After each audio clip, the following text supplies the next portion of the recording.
everyone, and welcome back to the Jerry and Carol Harris Jewish Destiny series.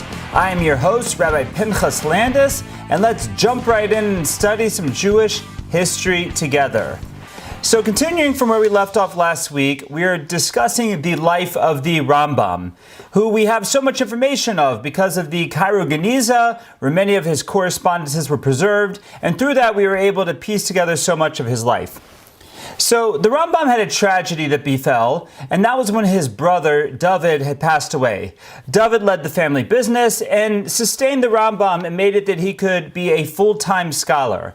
When David was lost at sea, along with the family fortune, the Rambam spent a year incapacitated from the grief that he felt over the loss of his brother, but then he realized he had to basically suck it up, and he had to sustain not only his family now, but the family of his brother as well. Now, the Rambam, on principle, felt that it was wrong to benefit financially from the Torah. In other words, he felt that rabbis should not be compensated, educators should not be compensated, authors as he was should not be compensated. He felt that Torah should be disseminated to the Jewish people, and someone should not make a livelihood from the study or the spreading of Torah. So instead, he became a doctor. Now, when the Rambam first hung his shingle as a doctor, it was not easy. He did not get a lot of traction, and those first few years after his brother passed away, the family really struggled financially. But finally, his greatness as a physician was recognized. Now, until this day, we actually have a lot of his writings, and not only from his Torah writings, but even his medical writings. And it's amazing how much he knew 900 years ago that has stayed part of medical knowledge until this very day. So it's one of the fascinating things about the Rambam. Now, during this time, it's actually a debate amongst historians if the Rambam officially became the Nagid. The Nagid was the name of the rabbi in the community in Egypt and in Muslim communities and Spanish communities and Sephardic communities. Nagid was the head of the community. And there's a debate on if the Rambam actually took the title or not. Those who say he did take the title say he took it around 1177. Now, in 1185, the Rambam got his big break as a doctor, and that is when he became the physician for the Vizier al-Fadil of Egypt. Now, the Vizier was like the local governor of Egypt, and he was the one who took over after Saladin, who became the Sultan and became the emperor of the whole area, after he left to really build his empire, Al-Fadil took over after him. So it was a very close relationship between the Vizier of Egypt and Saladin. So the Rambam got his big break when he became the Vizier's doctor, and then he was recommended to be the doctor of Saladin. So basically, the Rambam went from almost obscurity to becoming the national doctor of the Sultan's empire, of Saladin's empire, what later became known as the Ottoman Empire, and obviously at that point he became a very sought-after doctor and had much financial success through his practice of medicine.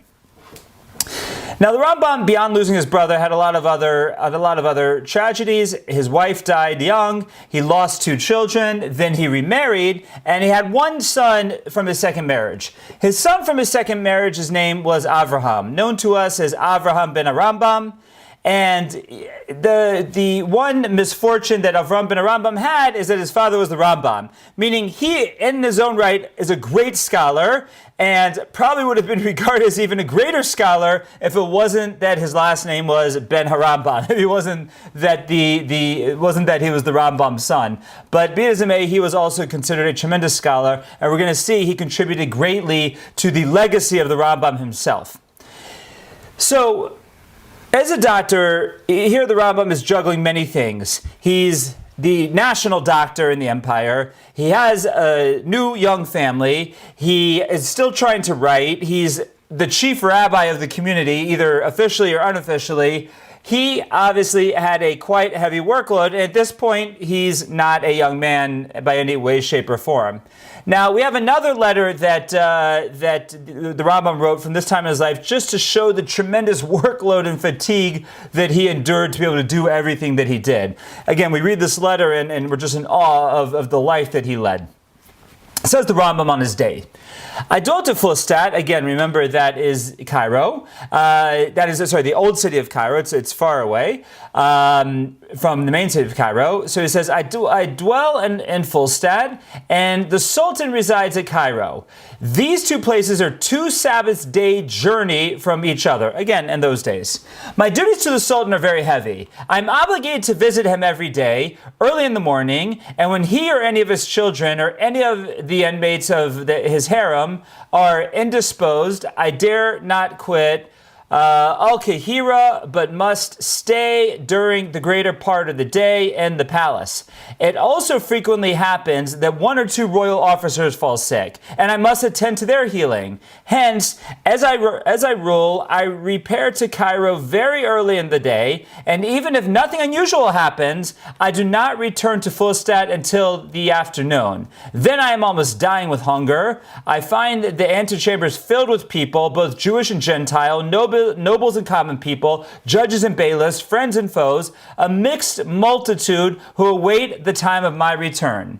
I dismount from my animal, wash my hands, go forth to my patients, and entreat them to bear with me while I partake of some slight refreshment, the only meal I take in the 24 hours. Then I go forth to attend to my patients and write prescriptions and directions for their various ailments.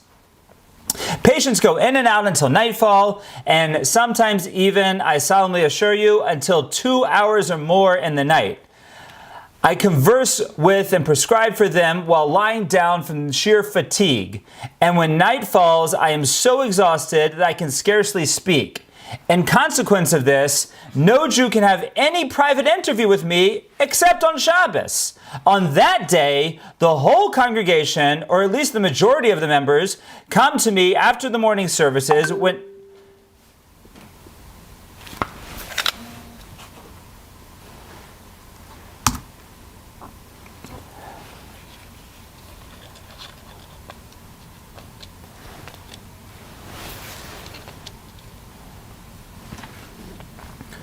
In consequence of this, no Jew can have any private interview with me except on Shabbos.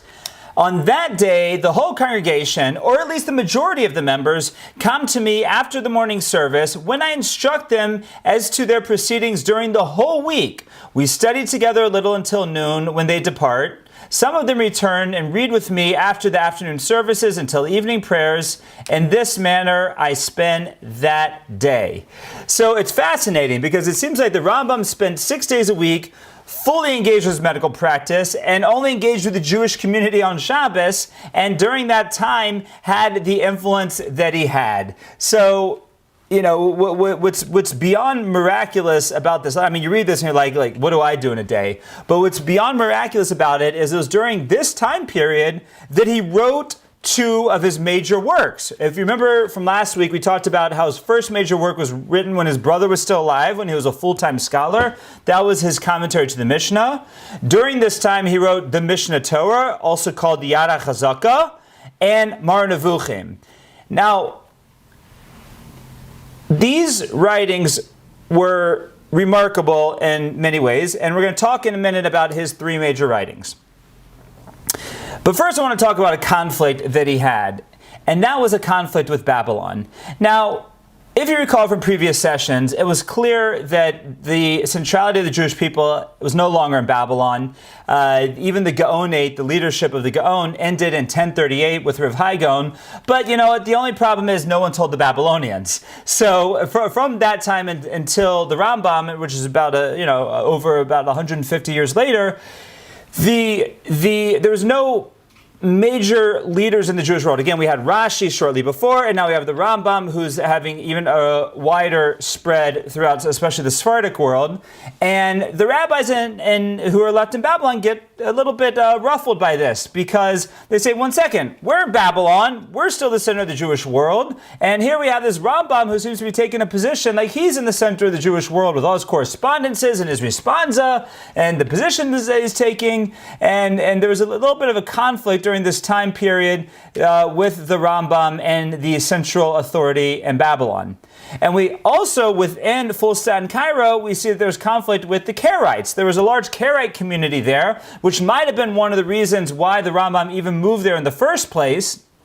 And we see that during his lifetime, he wins over the Karaites with love, just by reaching out to them and by befriending them and by bringing them into his inner circle, and basically through that stomping out the Karaite movement in Egypt. So it's fascinating that here he worked such a full day. He wrote 2 of his major works. He even had different, we see that he had different community struggles, whether it was with Babylon or with the Karaite community, but be it as it may, this was the life of the Rambam.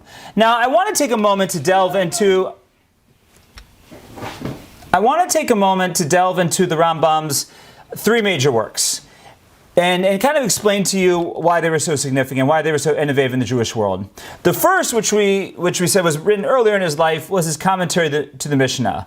Now, this was innovative in a couple major ways. First of all, it was written in Arabic, which was the layman's language, but it was written in Arabic with Hebrew letters. So it was written specifically so the layman could understand the Mishnah, and that was the language of the Sephardic community at the time. And what this did was within the explanation, within the commentary of the Mishnah, it provided instructions, it provided the halachic final word, and that was quite innovative at the time. First of all, writing in Arabic, because at this point most of the Jewish books were written in either Hebrew or Aramaic. And the fact that he was writing it specifically for the layman, like he was, with the explanation for the layman. Beyond that, he wrote many introductions to many of the chapters throughout the Mishnah, and many of these chapters in of themselves are monumental works. There's one of the most famous of this is his introduction to the 10th chapter of Tractate Sanhedrin. In those books is where he spells out the 13 principles of Jewish faith, as we refer to as the 13 Animans.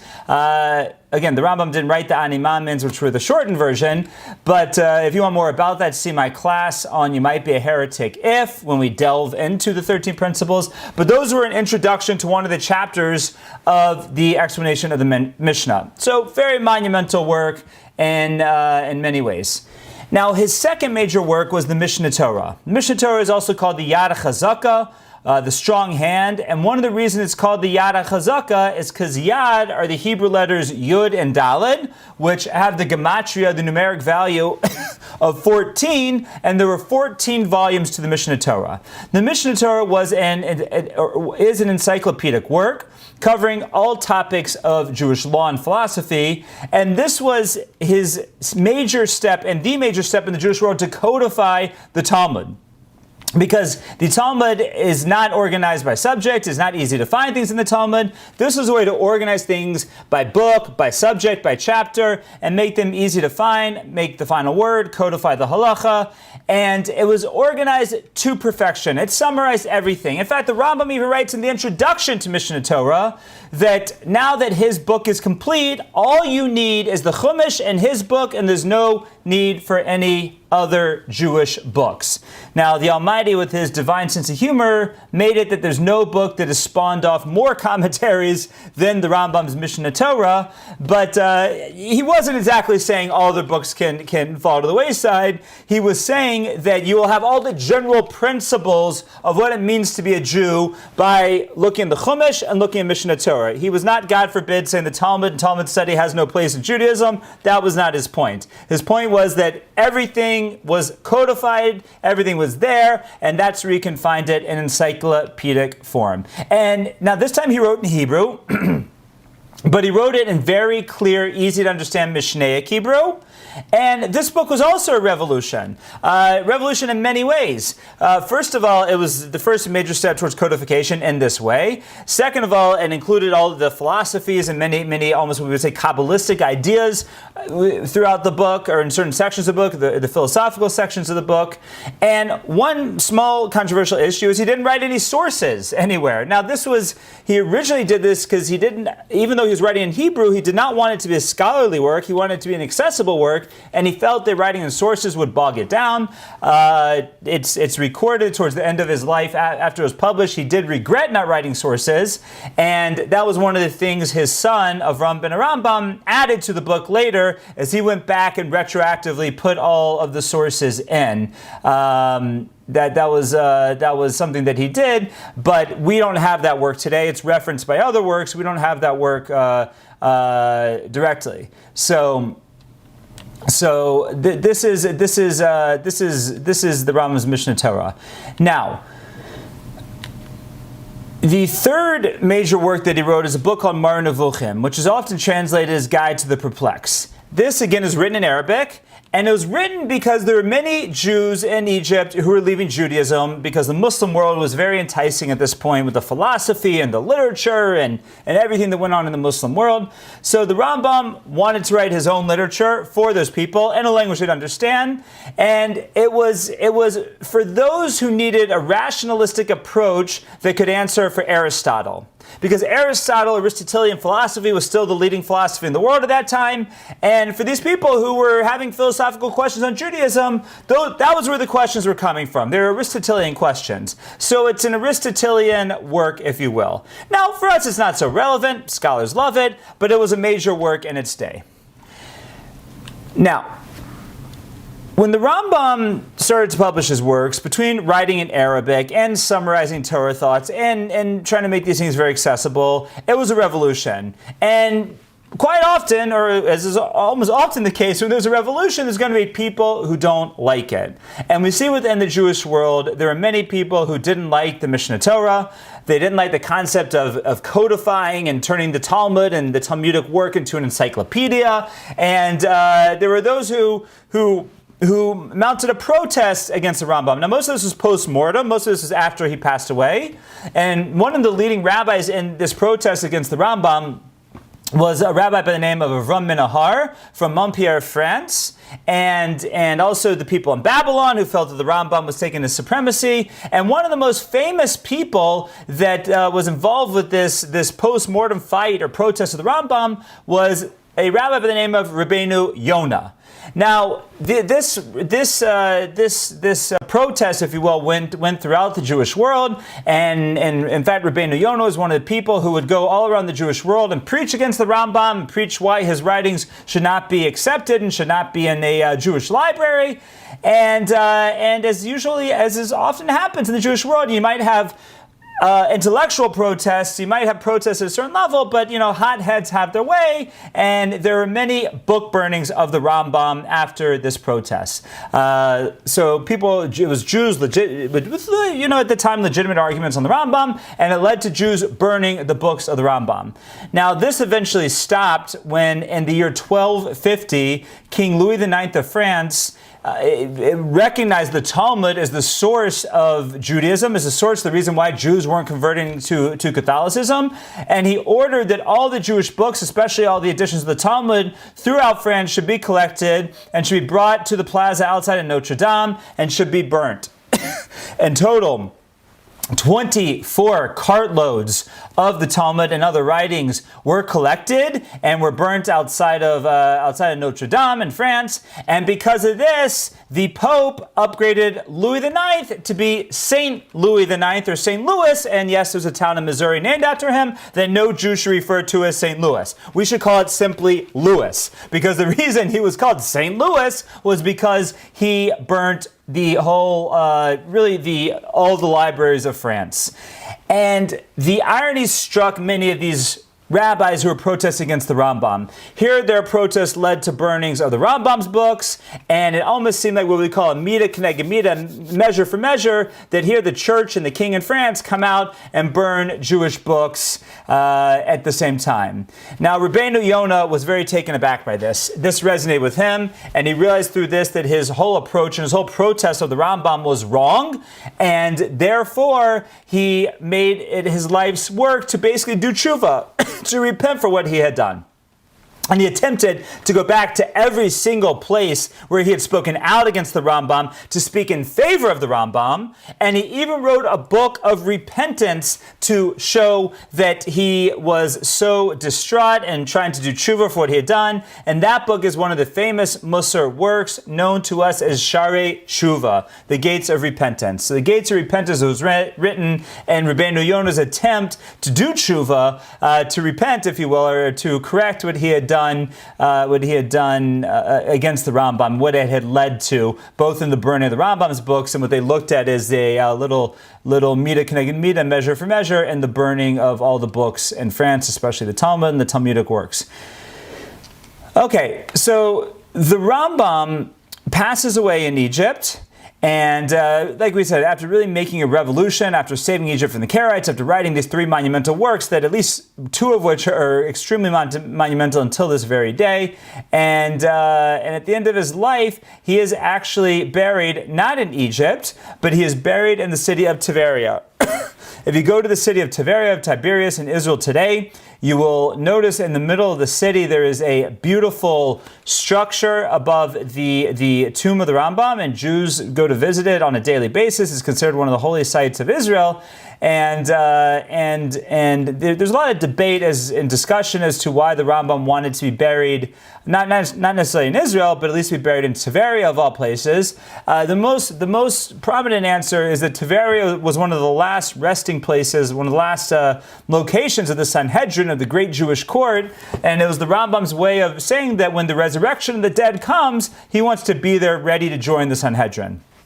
So the Rambam left us on December 13th, and on the Jewish year 2104, and was buried in Tiberias, and that is the life of the Rambam. And as we mentioned last week, it says on the tomb of the Rambam, which really sums it up, Mimoshe Moshe lo kam Moshe, that from Moshe Rabbeinu, our teacher Moshe on Sinai, until the Rambam, there was no one like him in the Jewish world, because he really had just such a monumental effect on the Jewish people, and in so many major ways, and until this day, because there's not a study hall, not a Jewish library in the world that does not have a copy of all of the Rambam's major works, and especially the Mishnah Torah is used heavily in Torah study until this very day. So that's the life of the Rambam. Now, who takes over as the leader of the Sephardic world after the Rambam passes away? Yes, we mentioned his son of Rambam. Rambam is a great asset, but really the leader becomes a rabbi by the name of Rav Moshe ben Nachman. Now, he's known to us colloquially as Nachmanides or the Ramban. Right, he has very similar names to the Rambam. That's one of the reasons why we put the accent in different places. When we're referring to the aforementioned, or the one we were discussing until now, the Rambam, we put the accent on the front of the word, the front of the name. And when we are referring to the next leader of the Sephardic world, Rav Moshe ben Nachman, we call him the Ramban. So the Rambam was the first one, and then we had the Ramban. Now, the Ramban lived in Gerona in Spain, because there was a great yeshiva there. And at this time period, this was already the beginning of the Reconquista of the Spanish Empire, of the Spanish lands being taken back over by the Catholics. Slowly but surely, they are conquering lands from the Muslims, and we see that that Spain is becoming Christian again, and therefore this is definitely long past what we would call the Golden Age of Spain, because we're going to see there's much torment for the Jews from this point until their eventual expulsion in 1492. Now, we have to mention a certain event that happens in the probably in the early life of the Ramban, and that is there was a Spanish rabbi by the name of Moshe de Leon. And Moshe de Leon is famous for publishing a book known as the Zohar. Now, what is the Zohar? The Zohar is the main work, the fundamental work of the Kabbalah, of Kabbalistic literature. Now, what is Kabbalah? Kabbalah is, the way that I always like to understand it, is if physics is the study of the physical world, then Kabbalah is the study of the metaphysical world.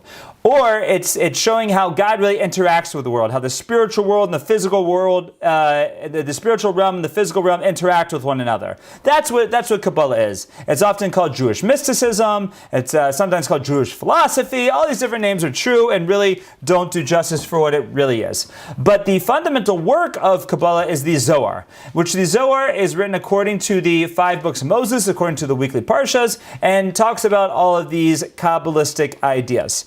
Now, the Zohar was a book that there was definitely a tradition of. The Jewish tradition is that it was written by Rishim Bar Yochai, who was way back at the time of the Romans, 1,000 years before this or more, 1,100 years before this, and that from Rishim Bar Yochai until this date, the ideas of Kabbalah were passed down in very small, select groups. They were not publicized and were definitely not published. And this work that is attributed to Shimon Bar Yochai had basically been lost from the Jewish world because of the quiet way that the Kabbalah had been passed down. Now, it was referenced, it was known about, but as far as someone having a scroll that actually was a complete work of the Zohar, that did not exist anywhere in the Jewish world until this point, and it is published by a rabbi by the name of Rav Moshe de Leon, a Spanish rabbi, and the big question is, where did he get it from? Right? If the book was basically hidden away for 1,100 years, where did this book now come from? So there are a bunch of different opinions as to where it came from, and one is that the Ramban himself actually discovered it when we're going to see he eventually gets kicked out of Spain. He goes to Israel, and he finds it in Israel and sends it back to his son, and it ends up in the hands, instead of his son, of Rav Moshe de Leon. Another approach is that it was discovered by an Arabian king who sends it to Toledo to be deciphered, and again it ends up in the hands of Rav Moshe de Leon. And then a third approach is that the Spanish conquistadors discovered it amongst manuscripts in the Hildenberg Library in Germany. So, and then they again wanted a rabbi to explain it to them, so they found Rav Moshe de Leon back in Spain. So we don't know which one of these is true, but be it as it may, the approach of the Jewish world is that the Zohar is legitimate. And when I say legitimate, I mean legitimately written by Rishim Bar Yochai, and was hidden away until through one of these avenues, quite possibly Rav Moshe de Leon. It ends up in the hands of Rav Moshe de Leon, and Rav Moshe de Leon felt that it was appropriate to publish it at that time. There are scholars who argue with this and say that Moshe de Leon himself wrote it, but that is not the traditional Jewish approach at all. Now, the Ramban who lived during the same time as Moshe de Leon, was really the first person to legitimize Kabbalah. The Ramban writes openly with Kabbalistic ideas, and especially in his commentary on the Chumash. His commentary to the Torah is full of Kabbalistic ideas, and through that, the Ramban really legitimizes Kabbalah. So while we might have had some question marks around Moshe de Leon because he did not have the stature of the Ramban for sure, the fact that the Ramban seems well versed in Kabbalah and seemingly before Moshe de Leon even produces or publishes the book, that really legitimizes it and really begins the revolution of Kabbalah, which we'll talk about more in the coming weeks. That this is where really the Kabbalistic revolution begins through the Ramban and his works. So now, at this time, as the church is regaining their foothold in Spain, they turn their attention in many ways from the Muslims to the Jews, and this concept comes up that first of all they want to convert all the Jews, but there's an idea that if they can convince the Jews that Christianity is right, it's a lot easier than having to force them or kill them or persecute them or any of that stuff. So what becomes very popular at this time, and even Rashi was threatened with this in France, but what becomes very popular at this time is disputations. Is Jews are basically forced to have to debate Christianity and Judaism with different Christian friars and priests and cardinals and whatnot. And one of the most famous of these disputations is referred to quite simply as the Great Disputation. And the background is that King James was the king of Spain at this time, King James of Aragon. And there was an apostate Jew by the name of Pablo Cristiani. Pablo Cristiani, who had become a Dominican friar. And he goes to the king, and he says to the king that I can use the Talmud to convince the Jewish people that that Jesus is really the Messiah. And let's have a public debate and bring forth one of these rabbis, and I'll be able to prove through the Talmud that Jesus is the rightful Messiah. So as the chief rabbi of the Spanish world, of the Sephardic world, the Ramban was chosen for this job of debating Pablo Cristiani. And the Ramban said he'd agree to do this on really one condition. The one condition was that he could speak freely, that he could say whatever he wanted, and it could not be held against him. And the king says, okay, sure, you can speak freely. And the Ramban goes to the Great Disputation, and sure enough, the Ramban wins, hands down. And the king even says, I've never heard such falsities defended so well. And he provides 300 talents of gold for the Ramban's yeshiva. And we're lucky because the Ramban wrote everything from this disputation up. It's a book called Sefer HaVikuach, the Great Disputation, and it goes through the whole disputation, and he lectured about it in the community.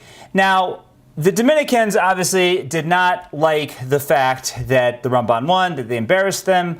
So they go to the Pope, Pope Clemens IV, and he sent a letter to King James of Aragon, to the king, and he requested that he penalize Nachmanides for this disputation, for the things that he said.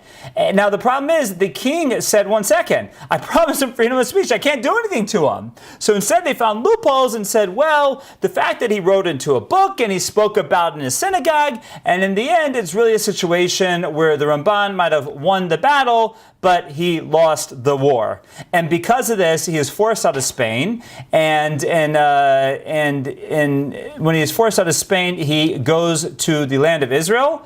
And now at this time, we think about moving to the land of Israel. It's like, I'd love to do that. We want to make Aliyah. The land, it's so beautiful. It's so wonderful. You have to realize the time period we are talking about. That this is the middle of the 13th century. This is it's about the year 1267.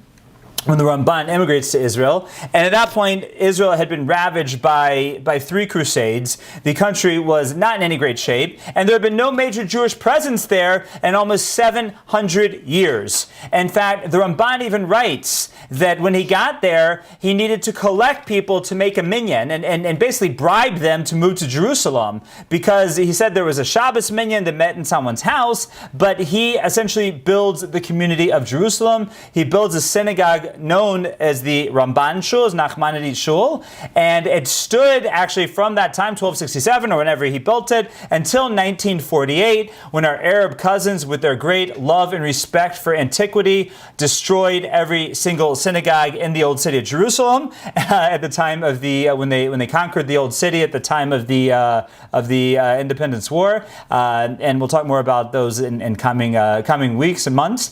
But it was rebuilt after 1967. When the Jews retook it, but in the same space. So if you go to the old city of Jerusalem today and to the Ramban Shul, that's in the same space where the original Shul stood. Now, this really marks the beginning of the slow trickle, or I guess the change in the tides for Jews to go back to Israel. We mentioned already that after the Bar Kokhba revolt, it was really a slow decline till roughly about the year 350, 400, when the community gets totally wiped out in Israel, and it basically lays dormant until Saladin will take over Israel in the Second Crusade. We mentioned Saladin as the Sultan who the Rambam was his doctor, and we just mentioned him before. And in the Second Crusade, he reconquers Jerusalem from the Christians, from the kingdom of Jerusalem that had been rebuilt, and he allows the Jews to come back. Now, the Ramban going back represents the slow trickle of Jews going back, but we're going to see that slow trickle is going to turn into a little bit of a flow after the Jews are kicked out of Spain, and will eventually pave way to the 19th century with the first Aliyah, second Aliyah, or even before that, I should say in the 18th century, when the students of the Vilna Gaon and the students of the Baal Shem Tov go, and then the 19th century, and then on to the 20th century, where we have the Jews go en masse back to the land of Israel. But that really all begins from the decline, from the almost dormancy of Jews in Israel, until the Ramban in 1267. That changes the tide to finally Jews slowly making their way back to Israel. Now, the Ramban wrote 2 major works. He He has his commentary on the Talmud, on many of the tractates of the Talmud, and he has his commentary on the Chumash, which after Rashi's Chumash is probably the second most popular, if the Rashi commentary is the main commentary of the Jewish people, the Ramban would be number 2, and it incorporates not only the simple understanding of the topics, but as we said, a lot of Kabbalistic ideas. Now, in many places he argues fervently with Rashi on how to understand the verses, on what to make of the verses, but it's safe to call it the number 2 commentary on the Chumash. And this is the Ramban. This is the Ramban, who is the second great rabbi of the Spanish world after the Rambam, and had many contributions to the Jewish world, and is also really a backbone of Jewish education, of Jewish intellectia, until this very day. Next week, we will continue with what will really become very dark days, as we'll see the golden age of Spain. We'll see what it means as it continues to be stomped out, leading to the Spanish Inquisition and eventually the Spanish expulsion. And there will be similar tidings going on in the Ashkenazi world as well. And that is what we will continue with next week. And I look forward to discussing it with you. Everybody have a wonderful week, and we'll see you then.